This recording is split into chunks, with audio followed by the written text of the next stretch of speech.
এই যে স্যাক্রিফাইস, অনেকের কন্টেন্ট ক্রিয়েটর নিজের ক্রিয়েটর ফেমাস হওয়ার আগে সে ফেমাস হইতে চায়। আপনার চিন্তা করতে হবে, আমি ক্যামেরাম্যান, আমার দায়িত্ব কি? আমি স্টার বানাবো, আমি হিরো, আমি হচ্ছে গিয়ে বিহাইন্ড দ্য সিন, ঠিক আছে? আমরা যদি সফল হই, আমার মা কখনো চাইবো না যে আমি যে ও যে আমার ছেলে এটা পুরো দেশ জানো। আমার মা কিন্তু আড়ালেই থাকবে। আমার বাবা চাইবো আমার সন্তান এরকম একটা মোমেন্ট চাইবো যে আমার সন্তানকে নিয়ে আমি পাশে দাঁড়াবো, এই সন্তানকে নিয়ে আমি গর্ব করবো। কিন্তু মা কি চাইবো? ভাই চাইবো, কিন্তু বোন কিন্তু চাইবে না। তো বুঝতে হবো কন্টেন্ট ক্রিয়েটরের ক্যামেরাম্যান যারা, তারা বিহাইন্ড দ্য সিন, তারা সফল হইলে ওর ক্যামেরাম্যান তারা দেখতে চাই। আমার ক্যামেরাম্যানকে অনেকে দেখতে চাইছে না, সময় একটা সময় আসছে যে ওর ক্যামেরাম্যান, সো এইটাই তো অনেক বড় প্রাপ্তি যে তারা দেখতে চা। তো ক্যামেরাম্যানকে ভালোবাসা দেবেন, এটা হচ্ছে। আর সবচেয়ে বড় কথা হচ্ছে কারো ভুল খুঁজেন না। আপনি যদি চান যে জনপ্রিয়তা অর্জন করবেন, আপনি সঠিকটা খুঁজবেন। আমি দেখি আমাকে নিয়ে অনেক উল্টাপাল্টা বলে, তার পিছনে লাগে কেন? তার অনেক ভালো আছে, সে লজ্জা পেয়ে যাবে। আমাকে আমার ভক্ত ভালোবাসার মানুষ যারা আছেন, আমাকে নিয়ে যদি কেউ রোস্ট করে, আমাকে নিয়ে খারাপভাবে কেউ যদি বলে, আপনি তার খারাপটা না বলে তার ভালোটা বলেন।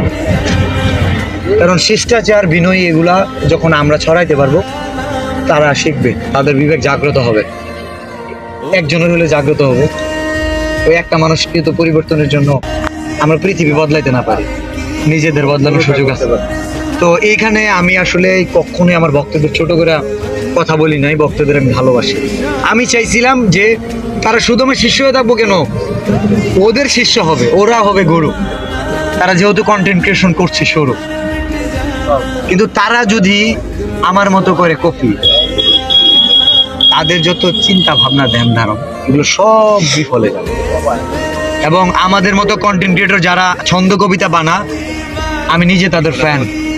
কারণ তারা অনেক ধরনের কথা শুনে, তারা হয়তো শুনে বিলালের কপি করে, নিজে কন্টেন্ট লেখে, তারপর এই কথাগুলো শুনে। আমি বলবো background music thoughts of Bilal search করার দরকার নেই। সার্চ করো না attitude background music, emotional background music, Turkish background music, অনেক মিউজিক পাবা যেগুলো থটস অফ বিলাল ইউজ করে নাই, তোমার কন্টেন্টের সাথে ওটি আরো ভালো ম্যাচ করবে। একটু ক্রিয়েটিভ দেখাও, একটু ডিফারেন্ট কিছু দেখাও। অনেক রোদ, আমরা যাচ্ছি কোথায়? কিশোরগঞ্জ। দেখা হচ্ছে কিশোরগঞ্জের ভালোবাসার মানুষের সাথে, ঠিক আছে ইনশাআল্লাহ। আর দুঃসময় অপমান গায়ে মাখতে নেই, ঠিক আছে? অপমানের জবাব কখনো মুখে দিতে হয় না, সফলতা দিয়ে দিতে হয়। আমরা কি দিতে চাই কিনা? ইনশাআল্লাহ।